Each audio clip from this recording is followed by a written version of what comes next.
welcome to episode 7 of a Pixel Sharks playthrough of Elder Scrolls Online. I'm only going to be playing up through episode 10 as far as this regular sequence, episode 1, 2, 3, 4, 5, 6, 7, 8, 9, 10. The reason I'm going to do it, I'm going to switch it up. The reason I'm going to do that is with as many side stories and side quests and just plain exploration is available in all Elder Scrolls games, this included. I don't want everything to become disjointed, so I'm going to subcategorize after episode 10. And I'll have a category for particular quest lines, and I'll have a category for your exploration, and then periodically I'll do some crafting or thievery-oriented episodes. But for now, we're still doing just regular playthrough episodes, and we're still in the starting area of Davin's Watch. And I am cellistmike. For those of you that are unaware, the Pixel Sharks is a Extra Life gaming marathon team supporting the Children's Miracle Network. We'll be starting the marathon with everybody else come this fall, around Labor Day. And from this time until then, we're just building support and getting exposure in the community. So without further ado, let's go ahead and start on this Indoril quest line. You can see here is the House Indoril's location, their base of operations here in Davin's Watch. And the patriarch of the family has given us the task of, at first we went down into the crypt. We saw that in episode 6. And now we're going to help clear some of the siege equipment on the outskirts of the city. Yeah. So what I'm doing is I'm heading down to find the sun. He and I together will go and clear some of this siege equipment. I'm not done the quest, but come up to here and received the next end of the quest line, which is how I know that it's to destroy siege equipment. Let's see if we talk to him. Burn the Ballistian ladders outside the gate. That'll set those bastards back. Look for me when you're done. Alright, Holgan, I will go out and let you know when I'm done. Alright, so I prepared myself, made sure that we had a nice empty area in our inventory so we could collect everything that we find. I'm still outfitted with level 4 gear. That's because this is crafted, and the crafted level 4 gear tends to be better than the level 5 gear that you can either buy or just find randomly. That is, of course, the exception of enchanted items like this. Let's see, I have a really, really nice maple shield, even though it's level 3. Its training and the armor beats out everything up until we hit level 6, which is when we'll be replacing all this armor. Alright, let's go outside and burn ballistae and ladders. Don't want to get ourselves exposed too soon. As you can tell so far, you can tell that I'm all about exploration, I'm all about collection.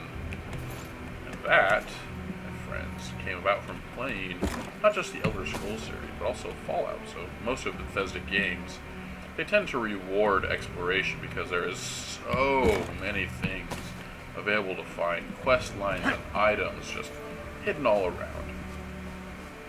You'll never find it unless you go out of the beaten path in order to look for it. So I'm coming back here for crafting materials just to see. Again, unless you look, you'll never find it. Early quest lines, all sorts of different things. Looks like there's some ladders down there, some ballistic, but that's pretty far away. Oh! A little point of interest. Like I'd already mentioned, I had been away from the game for a little bit because my motherboard decided to fry itself and I had to replace a bunch of components. I previously had been using an aftermarket CPU water cooler.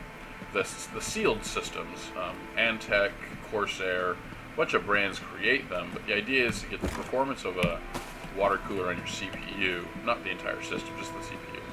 Get the performance without the hassle of maintenance, because like I said, it is a sealed system. So anyway, I had that on my old rig.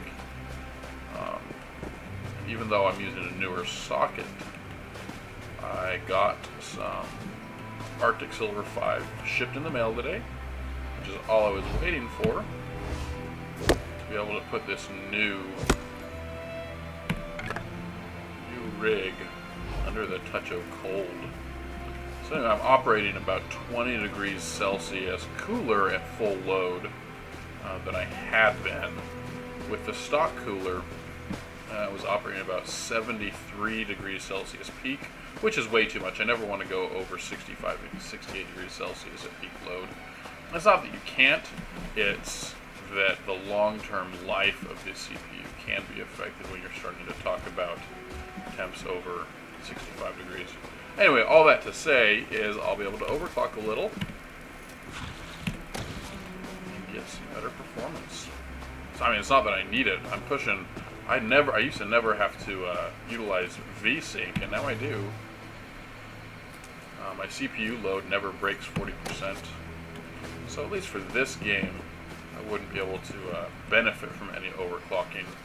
I'm already running at the maximum video settings I possibly can, unless I manually override the anti-aliasing. And of course, I'm not running a 4K monitor. And these are kind of the reasons why I'm able to max everything out.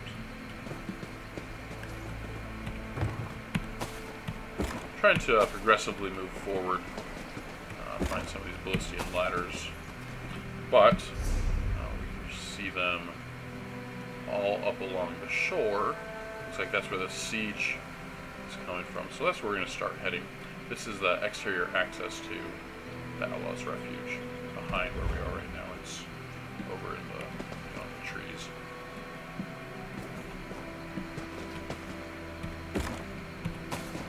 Alright.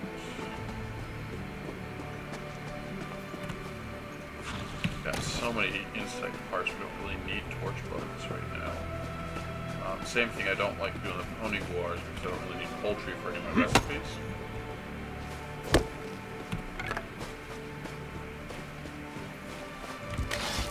The white meat. Knock you on your butt. Alright. Of course, the rawhide scraps from that. You know what, I'll take some. I did just get a recipe where you can use poultry and, oh, that was white meat. Use poultry and seasoning is a recipe I just got. Of course, you're looking in not bookshelves, but rather desks, trunks, wardrobes. Those are the locations where you find recipes for provisioning. You'll never find them, either never or hardly ever, I'm not positive, but you'll never find them in crates or barrels. So the crate and barrel is not where you go to get recipes. Sorry, that's stupid humor. If you're familiar with what crate and barrel is. Not good. Not you there. Stand behind. Poke you. Pairing the draconic power, if you couldn't tell, pairing the draconic power with the earthen heart, and kind of a mixture of those is the type of tanking I intend on doing. I'm not basing this off of any build. I promise you I haven't looked at any builds whatsoever. I'm looking at the skills themselves, and I've just determined that a pairing of the two I think will give me the best performance as a tank. You know, and tanking for so long in World of Warcraft, and then again playing so many games in here with the Elder Scrolls, I could on my own get a feel for what I'll enjoy playing the most. Come back to Stinky. Oh, wow, why did he have a iron battle axe? Alright, so this is raw jute, is what clothiers will make their gear out of. So again, little by little, we're heading towards the coast. Go burn those ballistae and ladders. Just collecting along the way. Again, that's how you get rich in this game. That's how you progress your crafting skills. And most of all, that's how you find the most random, most interesting things you'll ever find in the game. Actually, hack soldier, these guys are ours.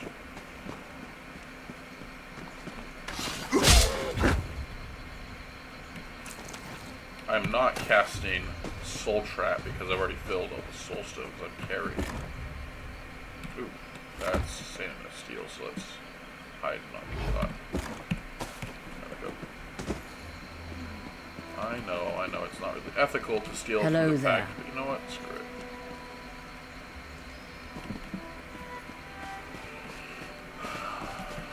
Let's steal from the pack some more. Who is seeing us up there?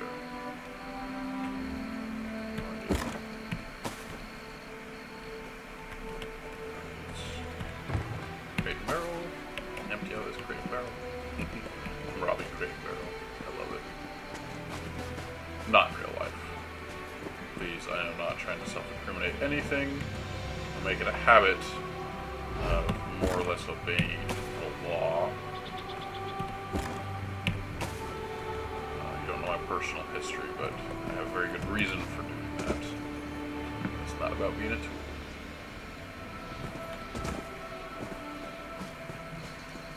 I'm in so much pain. Oh, they're in pain. Can we put them out of their misery? I don't want to do it because you can murder in this game, just like you can steal, and unlike thievery, murder carries a very hefty bounty that can trigger, potentially, a kill on sight order from the guards. Hey, Sky Shard! Now, if you don't remember what the Sky Shard is, we found one of them at the very end of Cold Harbor, which is the tutorial zone.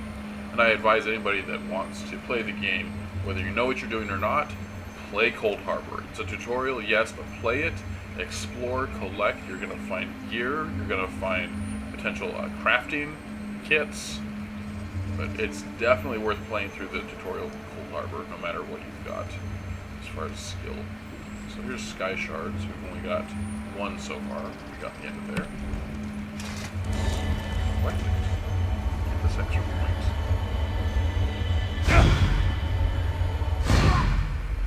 Yeah, so once we hit 3, so we find one more, we'll get a free skill point. It's fantastic.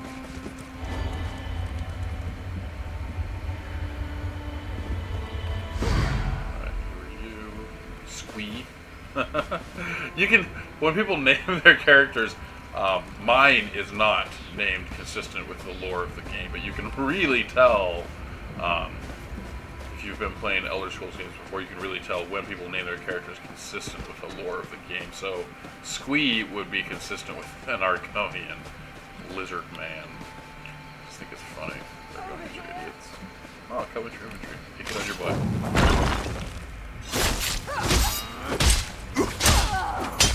Nope, no need to block. You know what? I love being a tank. I'll use my shield, but if I figure that I'll be able to kill him before needing the shield, you know what? I'm gonna do it.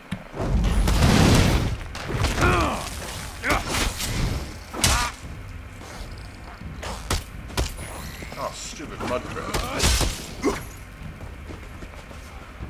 Like traveling in packs or something.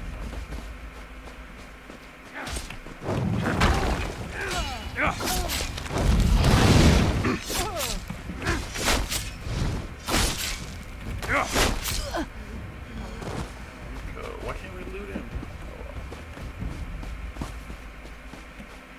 Alright, so what I've been using down here to knock people over is this stone fists. That's through the earthen heart. It's beautiful. Just knock them on their butt, and then you can lay into them with no repercussions. Spiked armor. I'll periodically throw up spiked armor depending on who the character is that I'm fighting. It's just a armor buff, magic and damage resistance. So physical and magic damage resistance for 20 seconds. Soul Trap, again, I'm not using the Soul Trap right now because I don't have an empty soul gems. I do have 5 soul gems. I had some empties, but I already filled them. Dark Talons. These are for... It's not as important. This binds them in place. If we're playing with other people, then they can activate an Impale ability, which is... I'm running Puncture is my primary, which is Draconic Power. No, I'm sorry, that's a one-handed shield. Power. Draconic Power is the Spiked Armor and the Dark Talons. Using Draconic Power, primarily for this, which I still need to pick up, the Iron Skin, received healing. You can definitely tell how this applies to tanking. Some of these skills look more like they would be like Dark Talons. Anyway, you can see where the tanking aspect comes in on both those skill lines. So let's go kill us some more Covenant soldiers. Hey, no, get on your butt. Go turn on. There we go. Sorry. Yeah, I'm gonna knock him over first. Move now!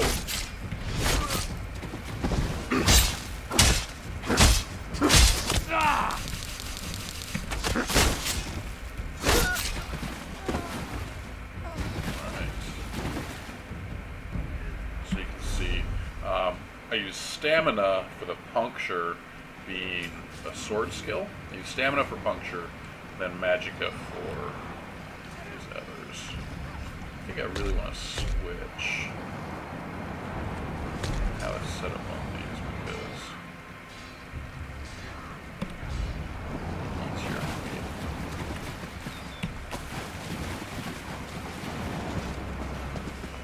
I know I should be destroying all this equipment. Wait a minute. Tent with no entrance. Alright, whatever.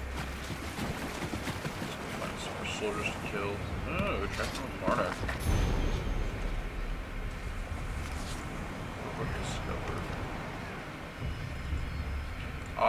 While we're doing these run-throughs, I will very rarely read out loud the lore books, and my reason for that is you can access the text from all the lore books, which I do advise you kind of, if you see something on here like the Triumphs of a Monarch, if you see something that looks good to you, look online from Elder Scrolls Wiki or the USEP, I think is what it is, the Universal Elder Scrolls something P Wiki. Anyway, USEP online, you can get the lore text from any book in the game, in any of the games, actually. Skin. Yeah, that's for alchemy, the water skins. Different quality water for different quality position. Different quality water for different quality potions. Burn the list. Burn, motherfucker, burn. Oh, I'm sorry. Yeah, shouldn't drop the F-bomb in place. Run through like this, especially not when we're supporting the children's miracle network. Gotta hold off doing so.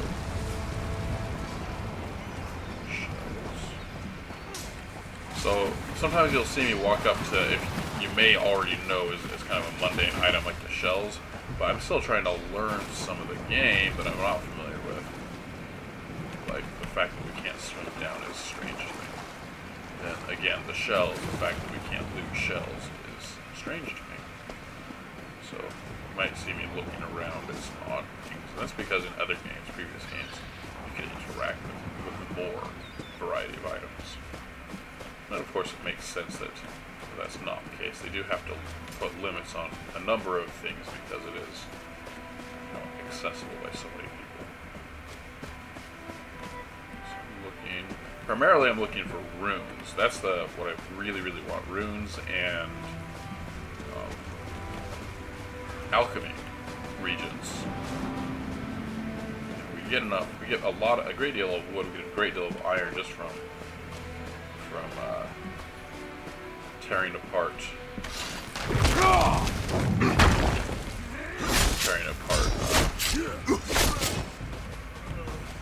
soul shrapnel morphed. If we're tearing apart different items. runes. Alchemy items. Alchemy regions. We want to collect as many as we can. Oh. Alright, meet you. Come on, Roger. Come on, come on. And as you can see, I love starting with that because it is so easy to just torch them right at me. Knock them on their butt and you get a bunch of free hits. I'm all about avoiding damage. Take the damage, but and again, I'm using a mix of stamina skills and magicka skills so that I have more capability. Really taking advantage of my resources by using the pair of them.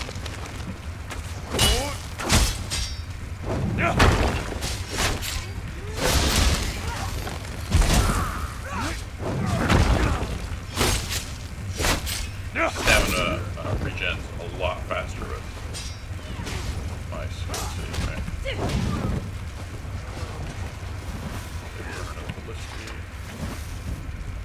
Kill that archer. On your foot. Pop his head. You can see I'm doing a lot more damage with that puncture than I do with the regular swing. But either using the puncture or using the swing, they both improve my one-handed and shield performance and then leveling. The Elder Scrolls, rather than really choosing what is leveled and what isn't leveled, it's based off of what you're using.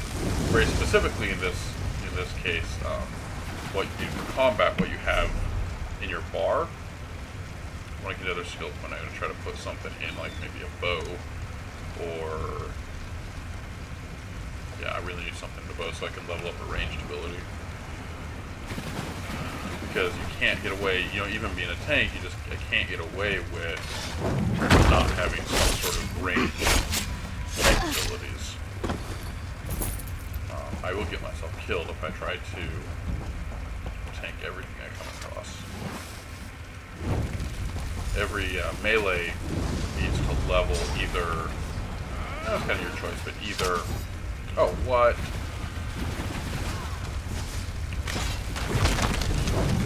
To let it level either a destruction staff or a bow. You know what? I don't want to touch magic. Not on this character. I will plenty often, just not on this character. Oh, what? Get down. Burn it! Yeah.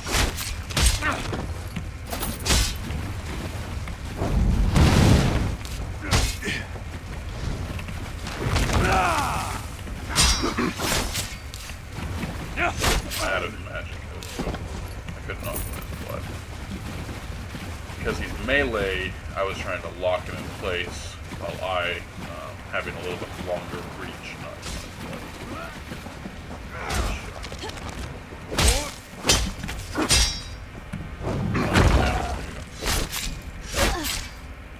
Oh, curl into the fetal position. Alright, last piece of equipment. Talk to Olgan. Where is he?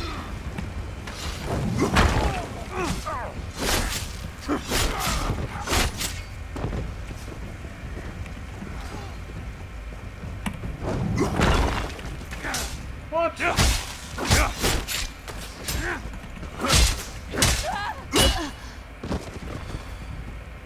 Wasn't quite sure if she was going to throw another arrow my way or not. Why do our guys keep kneeling down like that? Are they really that sore? They don't give us an option to heal the fall. Oh, that's cool, little puddle. Ah, here's a not a drow. Right.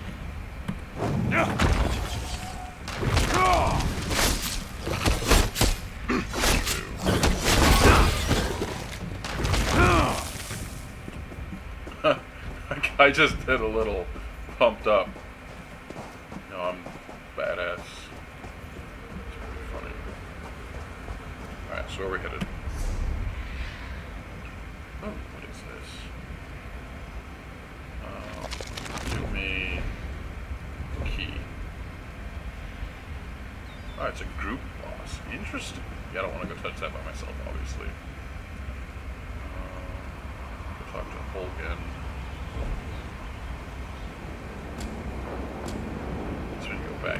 City.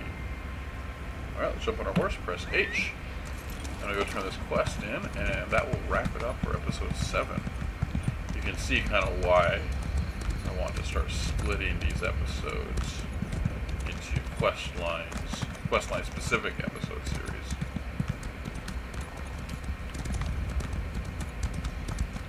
The way I play, you could get through these pretty quickly, but the way I play, you sure can't.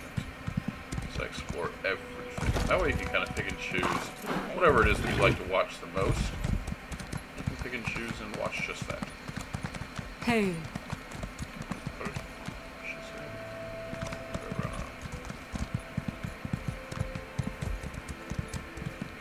Oh yeah, we don't need Yeah. to do it here. I'm keeping my eyes peeled as we go along for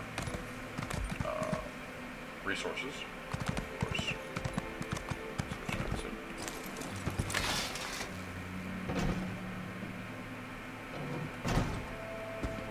Greetings. Hogan, I heard the horns. I saw the flames. Are you done? I burned down their siege gear just like you requested. The damn skeevers tricked us, though. This was only a feint. Wait, what are you talking about? They scaled the cliffs like damn mountain goats. Takes guts, I'll give them that. Well, then where do you want me? What can I do? Get to the tombs. Tanvol's in there, performing his ritual. He has no idea what happened. Guard him until he's done. You got it. I'll be right there. City under siege, huh? Alright. This is going to be the wrap-up. He's running. We'll meet him there. We don't have to actually follow him. This is going to be the wrap-up for episode 7. Again, I am cellistmike, part of the Pixel Sharks team. We're the, I'm going to say this over and over, beginning and end. We're one of the Extra Life Gaming Marathon play teams. The marathon occurs later in the year, usually around Labor Day. And we support Children's Miracle Network programs all across the United States. In this case, I'm supporting LDS Hospital in Salt Lake City. If you're interested in donating to the cause, when we get closer to the marathon time frame, we'll have both a team page and I'll have a personal page through the Extra Life organization. Last year, as a marathon whole, we raised billions of dollars for the hospitals all around the country. And without further ado, I know I say that phrase too much, but whatever. I'm going to wrap it up for episode 7, and please come back. And during episode 8, we'll run back into the tombs and go try to find the other brother, the other Indral brother.